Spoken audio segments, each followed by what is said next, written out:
Good deal. So guys, thank you for joining us this morning. I'm John McLamb. I'm here in welcome North Davidson area. Been here most of my life after moving away for several years. My company is CourtHarbor, and so I basically started this program with the help of the principals at North Davidson, Dr. Jonathan Brown, Mr. Scott Dalton at Oak Grove. And so guys with me this morning have participated in the sessions that we've mentioned. And as we've said, the central theme of this program, these sessions that we're holding at Oak Grove and at North Davidson, the central theme and question is, what would I tell my high school age self? So there's been different topics that we've covered over the last, I guess, 3 years now at Oak Grove, which is hard to believe, last 2 years at North Davidson. And we've chosen different topics around that theme of what would I tell my high school age self. And a couple of you guys have led those sessions in addition to myself, or facilitated those sessions. So I'm gonna just real quick, if you guys will go around and introduce yourself, your name and your company, and let everybody know who you are, where you work on a day-to-day basis. Josh, you want to start? Sure. Josh Tackett, Tackett Real Estate, powered by EXP or brokered by EXP. I went to North Davidson, graduated there. A lot of people know me from my parents' business, which is Dezina's Pizza across the street. So now I do real estate full time. So that's my story. All right. Thanks, Scott. Good morning, Scott Blackburn. I work with the Phoenix Insurance Company. I help businesses with their commercial insurance and as well as personal home and auto and life and health policies. I actually went to Parkland High School, graduated a long time ago. Had got 4 kids. 2 of them was graduated from North Davidson. Live in the Welcome area, been there for about 25 years. All right, and Tim. Good morning, guys. My name is Tim Lynde. I oversee marketing for the Atlantic Coast Conference. I am not from the area. I actually grew up in Pennsylvania, went to a small high school, but have known John for a number of years, and I currently live in Winston-Salem, and I thought this was a great program, so glad to be involved in it.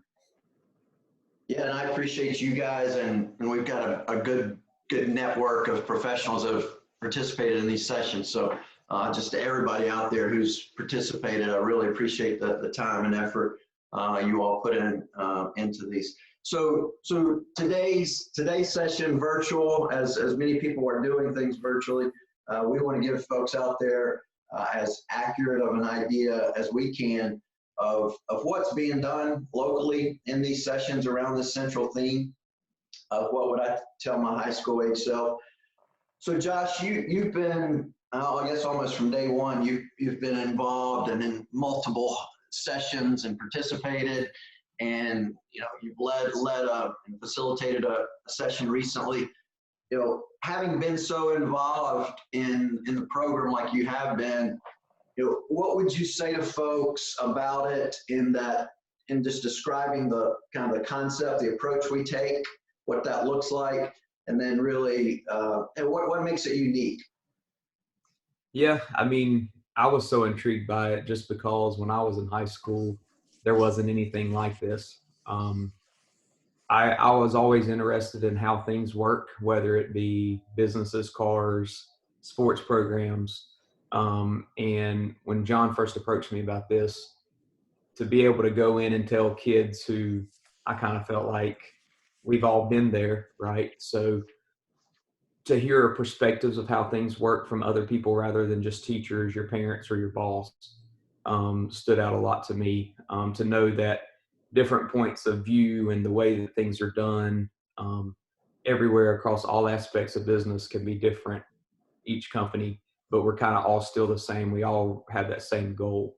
And what was cool for me about this whole session is I get to meet people that are in businesses that I have no idea how they work, so I still get to learn.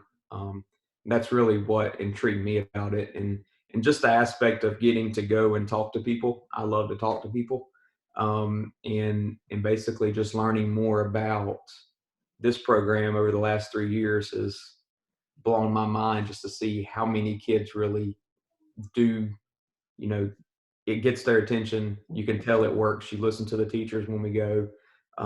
So we can see that what we're doing is actually working. So that's what I really enjoy, is the fact that we've done it, and now that it has worked and kids are starting to pay attention to it.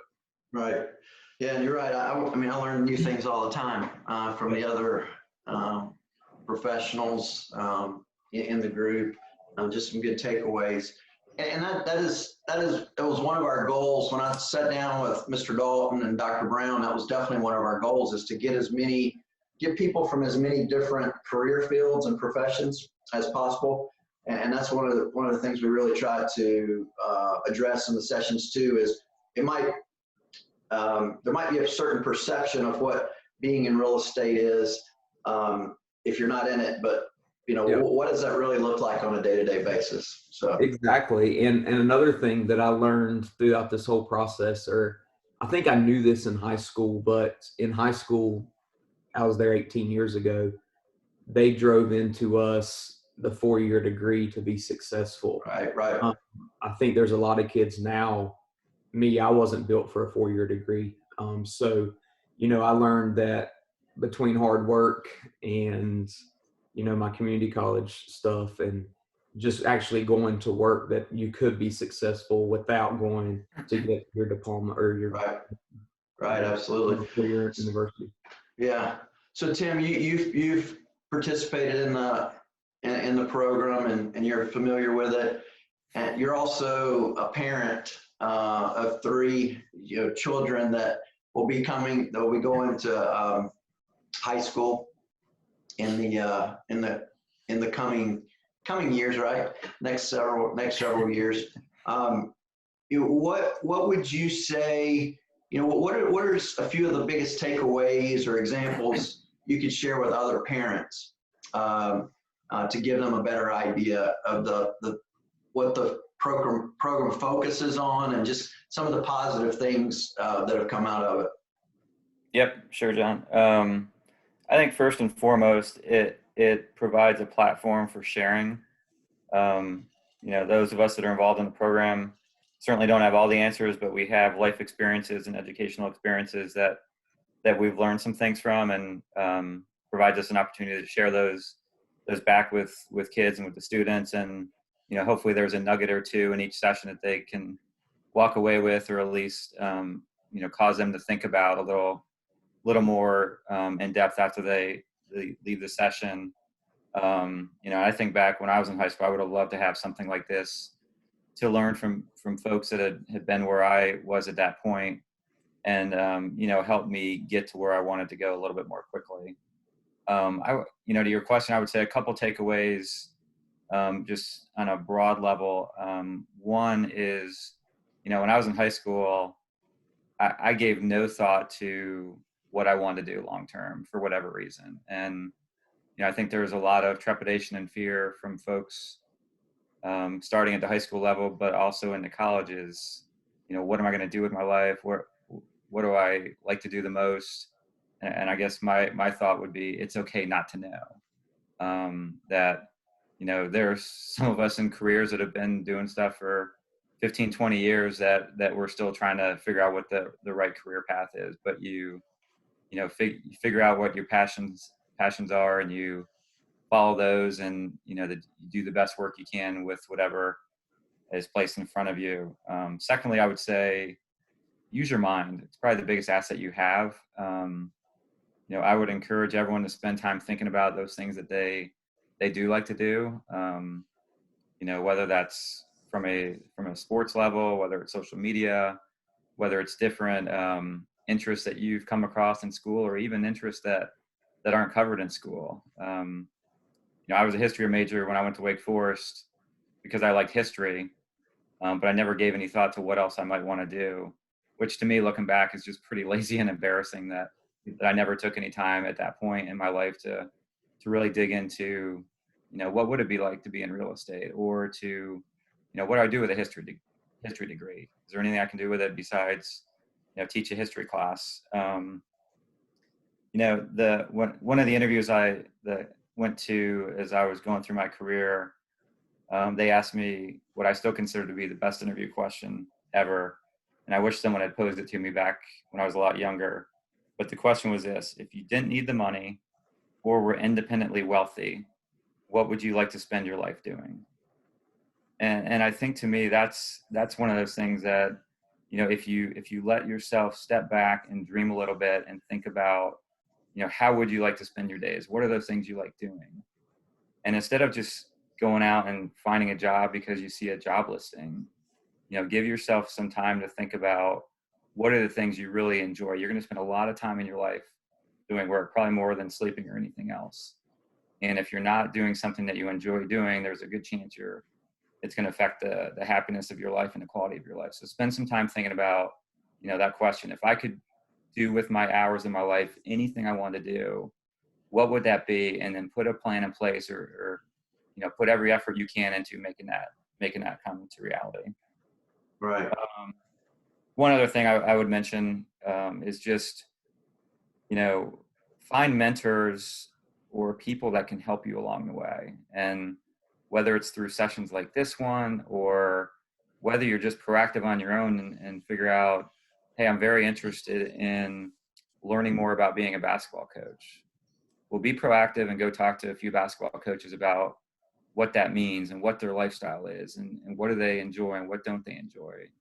I think by going through that process with things that you think you like will help you get to a place where, when you're finally in that job and in that career, you're more likely to be in a place that you're happy and content, and you love what you do. And then lastly, I would say, I would challenge you all to think about who are the people that you can help influence.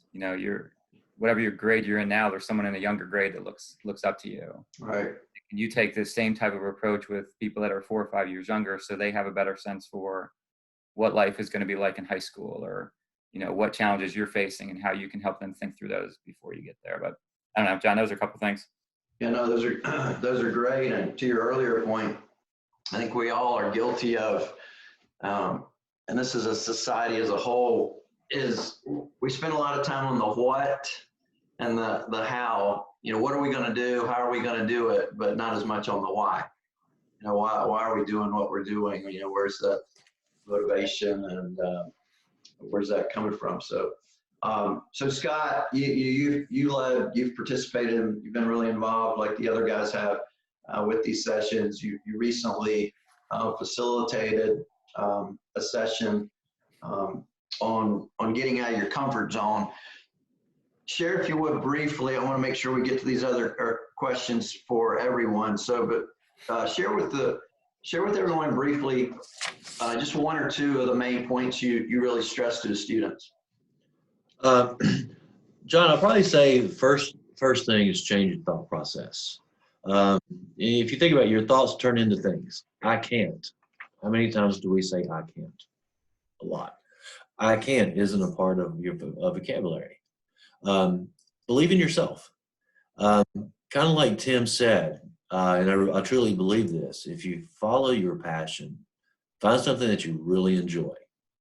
As the old attaché says, it's not work if you're following what you love. So take out the I can't out of your vocabulary.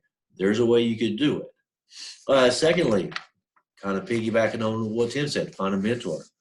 Find somebody, whether it's here or a counselor, a friend, somebody you look up to and respect. Talk to them. Tell them your dreams. Most importantly, after that, have them hold you accountable. It's easy for us to talk about, I want to do this, I want to do this, and maybe you have to set goals for whatever it is you want, whether it's going to a college, community college, doing real estate, whatever it is, you got to set goals. Then you have to break those down into smaller, more reachable goals. The biggest thing, have you a mentor or somebody's going to hold you accountable.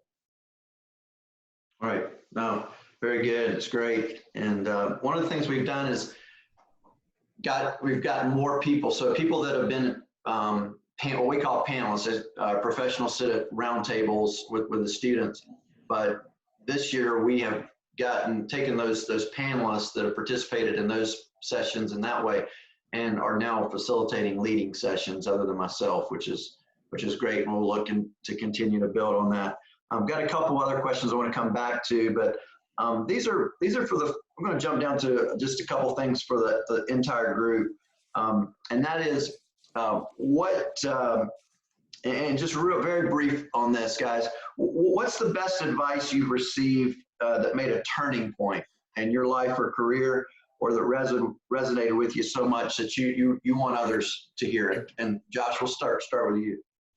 I don't know, probably for me, just in my career path, was never discount anyone. And when I say that, you know, people are like, what do you mean by that? Always answer the phone and always be willing to answer questions is what I say. Even though, you know, if you pick up the phone one day and you're like, man, this is going to get nowhere, you don't know who that person might know or that connection that they might have. So always take advantage of any kind of connection you can get. Oh, great. Tim, how about you? Yeah, that's a great question. So much advice comes to mind. Probably the one thing that stands out to me more than any other is just having a positive attitude. And, you know, we're all going to be put in situations where we're doing things that we don't want to do. But I think the true leaders and the truly successful people are the ones that can maintain that positive attitude even when they're doing things that they don't particularly enjoy. But we all know it's much better to be around someone that's positive than negative. So I would say just encourage everyone to have that positive attitude as they go through everything. Yeah, great. Scott? A couple of quick things. Going back to, again, I can't is not an option for us. And also,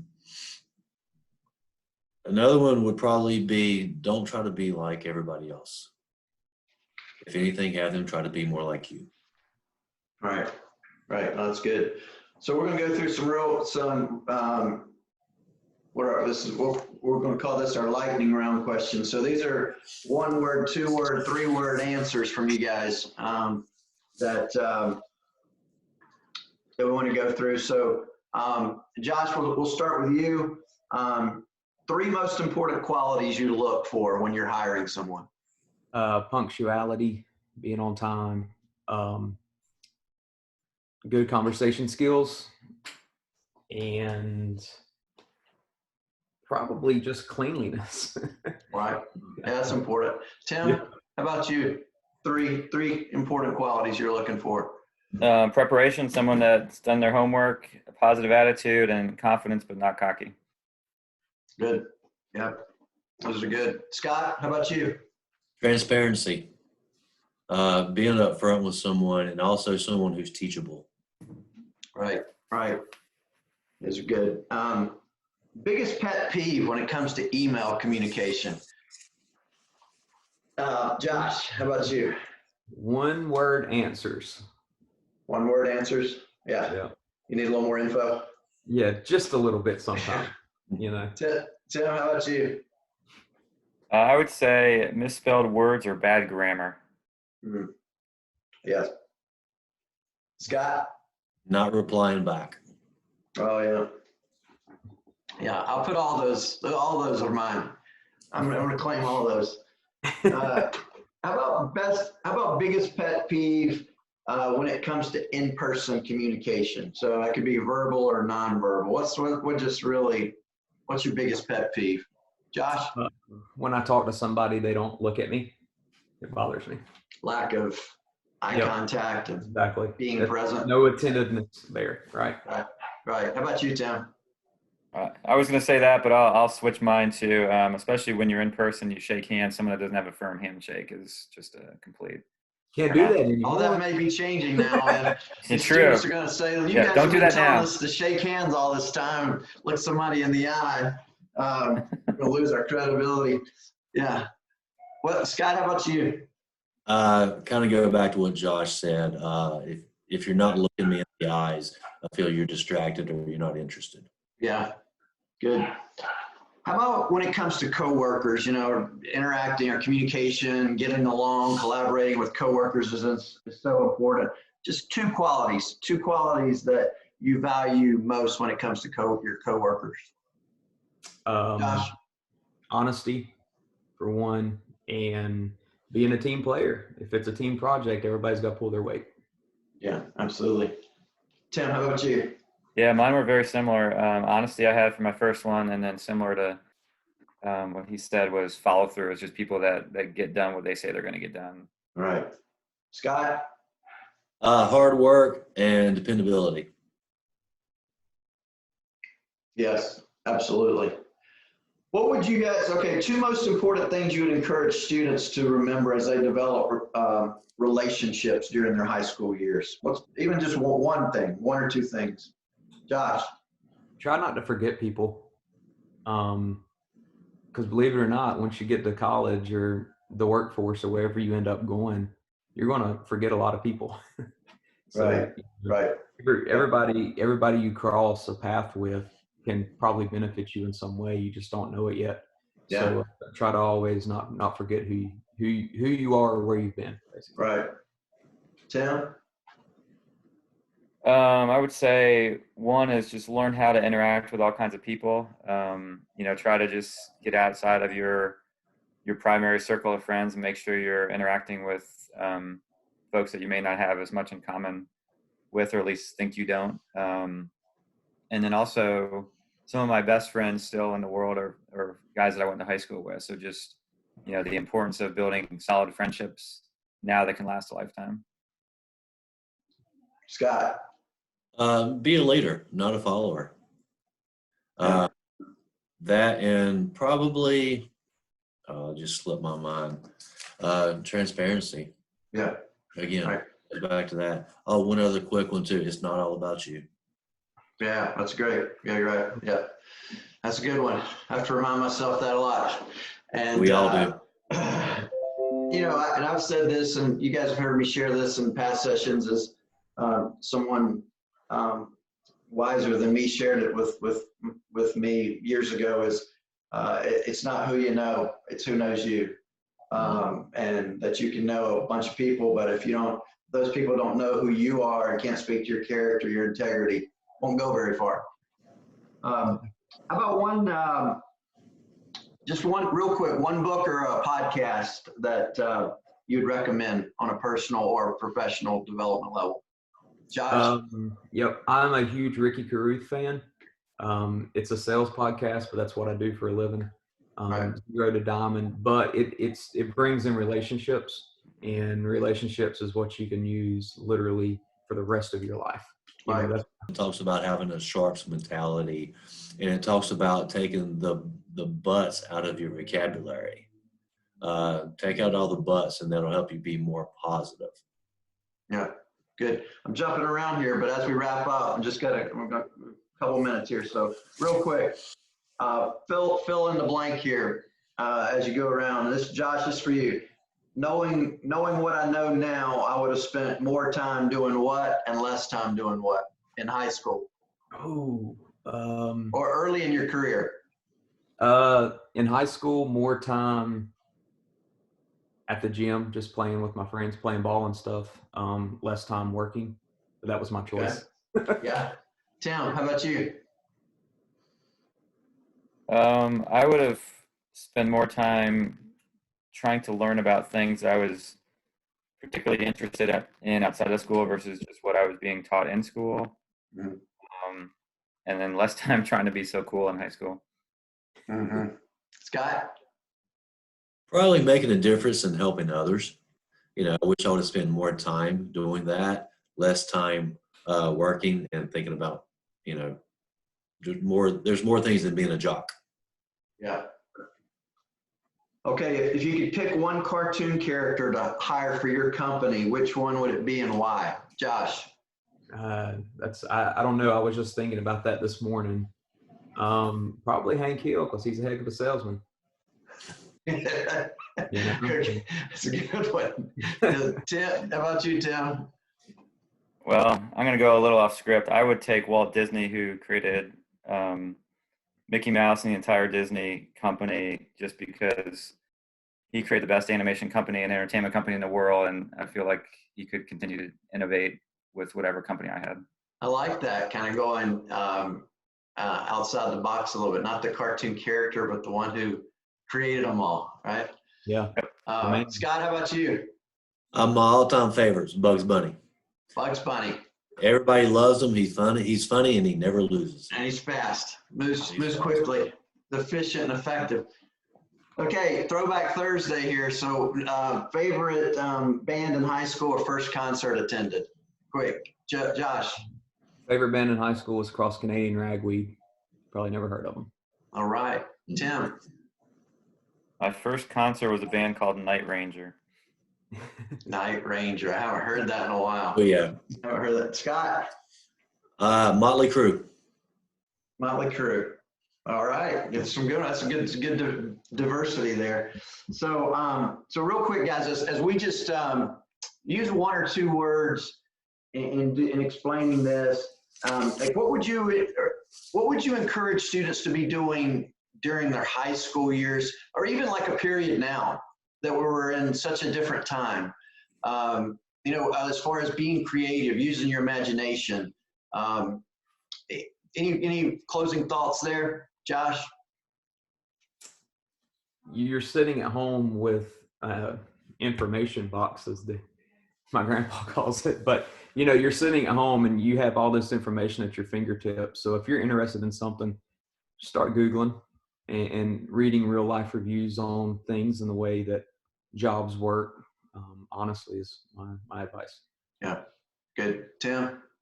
Yeah, I would agree. I mean, with the internet, we've all got the world at our fingertips, and you can learn about anything at any time. And just, you know, whether it's a podcast or audiobooks or just finding websites that talk about things that you're interested in, there's just so much out there. Right. Scott? Think a lot about who you are. Find out who you are. Find out what you like, your passion, and then get some mentors and people to kind of help you process in that path. Great. Guys, thanks so much for joining us. You know, we